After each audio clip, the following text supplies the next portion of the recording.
Hello, this is Danielle from the Nest Natural Parenting, and today I'm going to demonstrate for you how to wash a Woollybottoms wool soaker. Right here I've got everything you need to wash your Woollybottom. You need lanolin. This is Woollybottom lanolin, so it is love spell scented. I also have used wool wash, butter knives, and I'll show you why I have those in just a minute, and a bath towel. I also have the soaker that needs washed. Alright, you'll mostly see my hands for this. First thing I do is I get the water hot.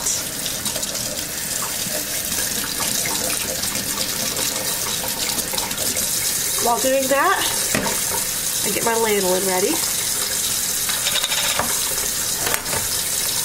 Lanolin, I only need like a pea-size amount for this soaker. For a really big soaker, you'll probably need a little more. Once the water's hot, I seal the drain. Take my little bit of lanolin, might get a little more, it's a bigger soaker. I run it under the water.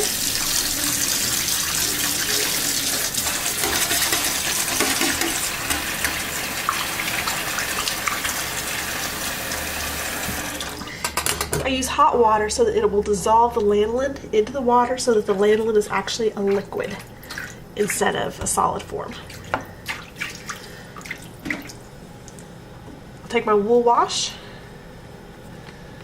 I only need 1 capful of wool wash. And I empty that into my water.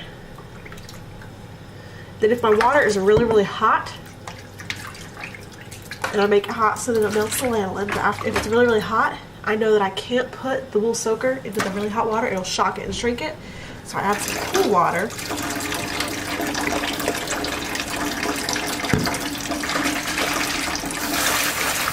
Bring it down to lukewarm temperature.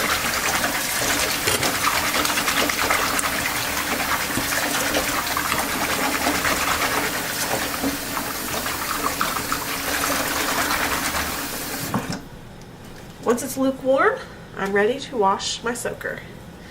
Take the whole soaker and I just push it into the water slowly.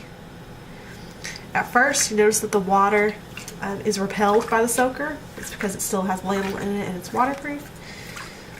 But it starts to absorb it, and sometimes air bubbles come up. Once I've got it wet on one side, I turn it inside out.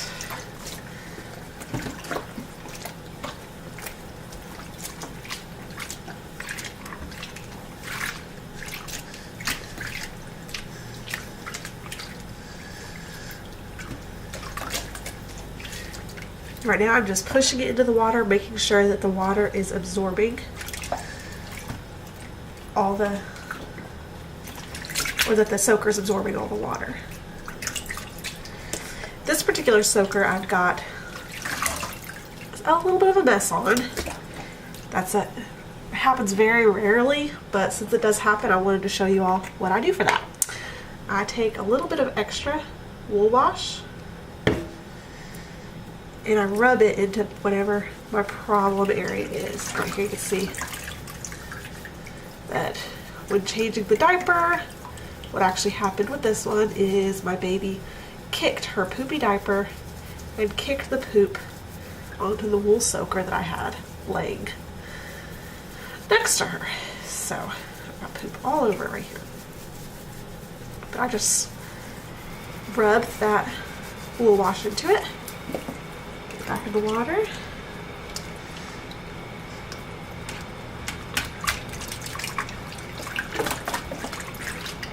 Alright, once I've scrubbed it really good, put it into the water, and I take butter knives. Now you can see what these are for. And I actually use these as weights. I weigh down my wool soaker so that it sinks, so that the entire wool soaker is covered with the water in the sink. Now, since this is being done for demonstration purposes, I'm not going to leave it in here for as long as it's supposed to be in here.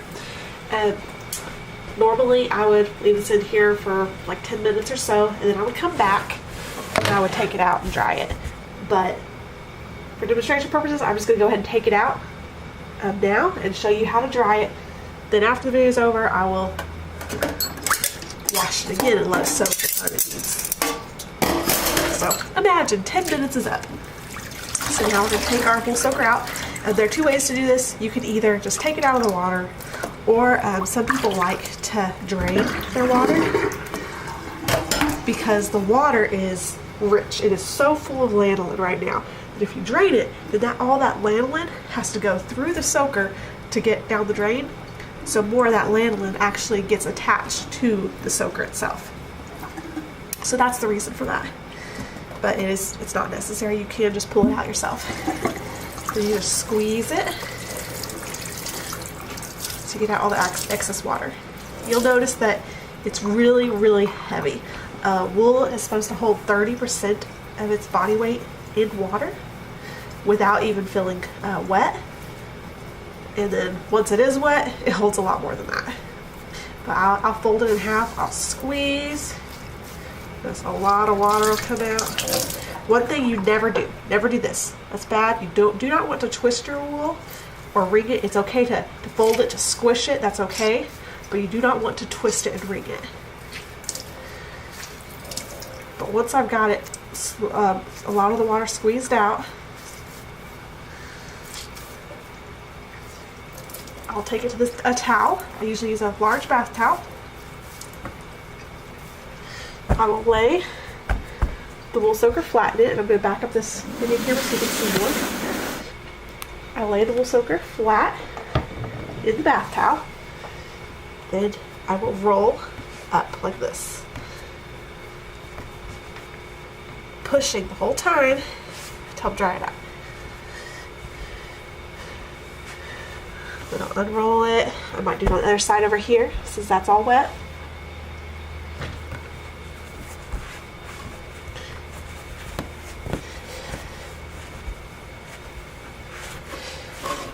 A lot of times I'll feel the moisture coming through the towel. This one, it's not coming through yet, so I just need to push harder. Sometimes after doing that, you need to flip it out the other direction.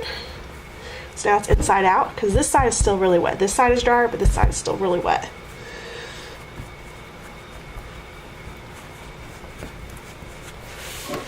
Yes, getting a lot more moisture this time. Then once you have done that to where you're not getting a lot of moisture on your towel anymore, you just leave it out to dry. And what I like to do is leave it for a couple hours and then come back and turn it the other direction. So now it's the correct side out, and let it dry again. I'll even flip both sides just throughout the day. Every time I walk past my woolly bottom, I'll flip it over and let the other side dry some more, or I'll turn it inside out. So there it is, clean wool. It's not as hard as you think. All in all, this video is less than 10 minutes long. The washing itself is pretty quick.